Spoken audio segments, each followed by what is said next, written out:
Hello, my name is Jacob, and you're watching my show about literature. And only literature. The impact of Buddhism on the novel Kim is of immense importance. Kipling clearly implements a great deal of its world vision and beliefs in order to better illustrate various aspects of individual characters and elements of the main plot.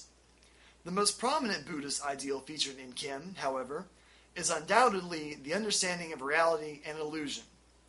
According to Wikipedia, which is the source of all things, the Buddhist understanding of reality is that the perceived reality is considered illusory, not in the sense that reality is a fantasy or unreal, but that our perceptions and preconditions mislead us to believe that we are separate from the elements that we are made of. Kipling applies this to his novel in a most ingenious way by creating a parallel between Buddhist perceptions of reality with Kim's everyday existence.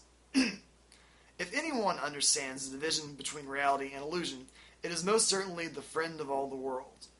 His very life depends on his ability to adapt, bend, ply, and shape the world around him.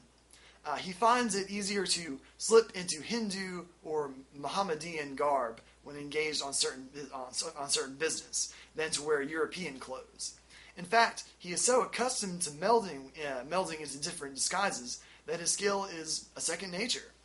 When he stays with Lurgan, for example, he demonstrates an uncanny ability to mimic any caste or class. It is written that he volunteered to show Lurgan Sahib one evening how the disciples of a certain caste of fakir, old Lahore acquaintances, begged doles by the roadside, and what sort of language he would use to an Englishman, to a Punjabi farmer going to a fair, and to a woman without a veil. Lurgan Sahib laughed immensely. Despite his age, Kim is very mature and worldly. He understands that there is a clear divide between what is real and what is not, a fact that he exploits to his benefit. He is able to deceive others because he realizes that it is others who deceive themselves. They rely on outward appearances to see the true reality and are unable to see past the outward illusion. It is in this way that Kim can be considered an enlightened individual, at least in the worldly sense. Oddly enough, Kipling extends the definition of enlightenment to not only being able to see past illusions, but to create them as well. I would even go so far to say that Colonel Creighton's great game can be seen as a bastardized metaphor for Buddhism. Go ahead and laugh, anyway. We see the esteemed British officer lead a counterintelligence operation to expose plots to overthrow the government, much in the same way that a Buddhist remains vigilant against the pitfalls of the world's illusions. One of the Lama's often uttered phrases is that this is a great and terrible world. This is an incredibly astute observation when one considers that he is unwitting of the underlying conflict being played out by the various spy networks.